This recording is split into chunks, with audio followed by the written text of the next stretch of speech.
There is a thorn in your arm. It touches a nerve. Every time someone comes close, you tense up. Every time you roll over in bed, it hurts.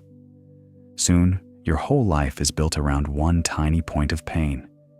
You protect it. You explain it.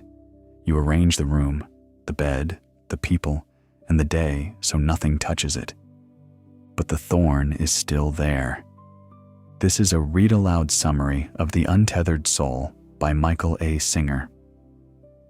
This book matters tonight because it speaks to the part of you that is tired of managing every thought, every feeling, and every possible problem before sleep.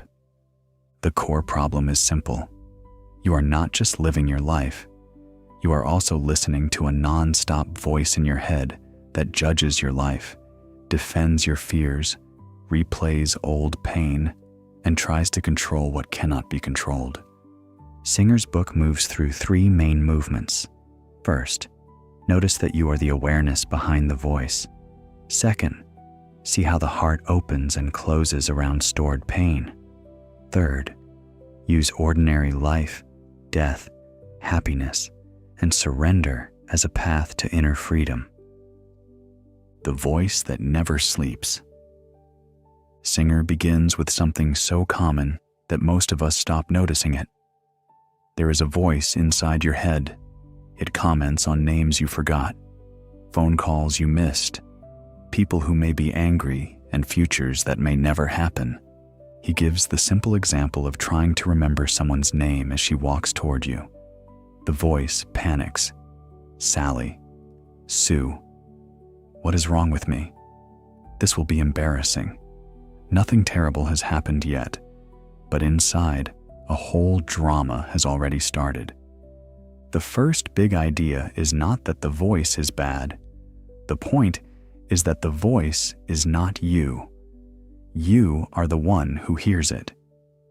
Tomorrow morning, try this before touching your phone.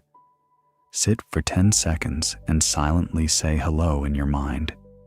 Then notice that you can hear the word inside. The one who hears it is closer to who you are than the voice saying it. That sounds small, but it is a major shift. You stop treating every thought like a command. You know that feeling when one thought can ruin a quiet night. Singer wants you to see that the problem is not always the thought. The problem is that you climb inside it and let it drive. Once you see the voice, you meet something stranger, your inner roommate. Singer asks you to imagine the voice as a person sitting beside you all day.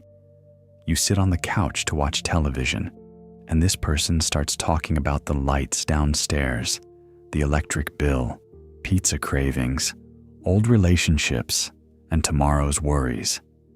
If a real person spoke to you like that, you would ask them to leave. Yet inside, you listen to this roommate with respect. You let it advise your relationships, your work, your mood, and your sleep. It changes its mind constantly, but you keep asking it what life means. The big idea here is practical. When something disturbs you, do not only ask what to do about the outside situation. Ask which part of you is being disturbed. If jealousy appears, notice jealousy. If anger appears, notice anger. If fear appears, notice fear. The fact that you can notice it means you are not identical to it. Singer calls this position witness consciousness. It is the part of you that sees thoughts, emotions, and reactions without becoming them. Tomorrow, when one small thing bothers you, name it plainly. Say, irritation is here. Fear is here. Defensiveness is here. Then relax your shoulders before you answer anyone. This is not weakness. It is the moment you stop handing your life to the loudest part of your mind. It also saves energy because you no longer spend the whole day arguing with a voice that was never qualified to lead you. But the question underneath is deeper than irritation. Who is watching all this? Singer brings in Ramana Maharshi, an Indian teacher who asked one central question: who am I? Singer does not treat this as a puzzle for philosophers. He makes it direct. You are not your name because your name is a label. You are not only your history because you were there before many of those stories happened.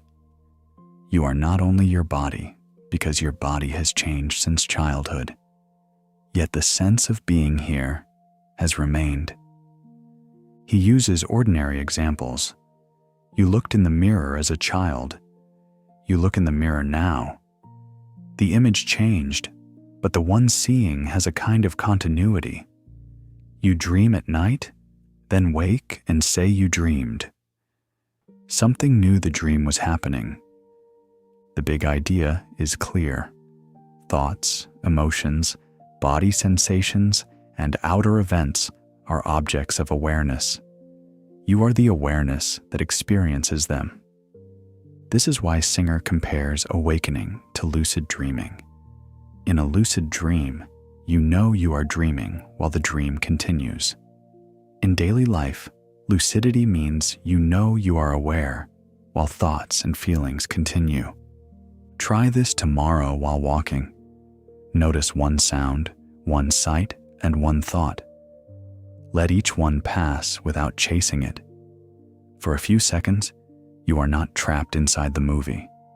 You are sitting back, watching. That changes the next part of the book, because if you are the watcher, then you do not have to close every time life touches something sore. The heart opens and closes. Singer says there is a source of inner energy that most people feel only in flashes. When you are in love, inspired, forgiven, or excited, energy seems to rise from inside. When you are depressed or defended, the same body can feel heavy and dark. His concrete example is a painful breakup. A young person lies around for months, drained, messy, barely moving. Then the phone rings. The person who left is crying and wants to come back. In seconds, energy returns. The apartment gets cleaned. The shower happens. The body wakes up. Singer's point is that the energy was not created by food or sleep in that moment. It was blocked, then released. The heart, in his language, is an energy center. It opens when you feel safe or loving. It closes when old fear, hurt, or insecurity gets touched. He uses the word samskara, a Sanskrit word meaning an impression stored inside you. A samskara is unfinished emotional energy from the past. It can be painful or pleasant. You store it when you resist an experience or cling to it. The blue Mustang example makes this plain. A man thinks he sees his girlfriend hugging someone in a light blue Mustang. The event does not pass through him cleanly. Years later, another Mustang appears, and his heart reacts before his adult mind can explain why. Tomorrow's practice is simple. When your heart tightens, do not build a case. First, relax the area around the chest. Breathe. Let the body feel what it feels without adding a speech. The emotional truth is harder. Many of your strongest reactions may not belong to the present moment. They may be old pain asking to leave. Then comes the thorn. Take the thorn out. The thorn in the arm is Singer's clearest image. If a thorn touches a nerve, you have two choices. You can build your whole life around protecting it, or you can remove it. Most people protect the thorn. They avoid certain topics, certain people, certain risks, certain forms of love. They create rules for the world so nothing touches the sensitive place inside. The big idea is that protection keeps the pain in place.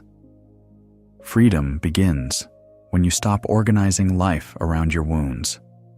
This does not mean letting people mistreat you. It means you stop using every discomfort as proof that the world must change before you can be okay. Singer says to let go now, because later is harder. The moment a disturbance starts, it has a magnetic pull. If you follow it, it becomes a whole story. 5 seconds becomes 5 minutes. 5 minutes can become a life pattern. Tomorrow, start with something small. Someone cuts you off in traffic. Someone sends a cold message. A plan changes. Feel the first contraction, then soften. Do not rehearse your defense unless action is truly needed. Pain is the price of freedom, because old pain has to be felt as it leaves. Avoiding it feels safer, but it keeps you locked in the same room with it. This is where the book becomes less comforting and more serious. Beyond your private walls. Singer says we build inner walls out of preferences, fears, memories, and self-definitions. These walls create a small personal world. Inside it, we feel somewhat safe, but life has to stay predictable. Then life changes, because life always changes. A relationship shifts, a body ages, a plan fails. Someone says the wrong sentence at the wrong time. The wall gets hit, and you call that a problem. The big idea is that going beyond yourself means going past the point where you usually close. It means staying aware when your habit says, protect, defend, explain, run. Singer also warns against false solidity. Your moods, likes, dislikes, and self-image keep changing, but you try to make them feel permanent.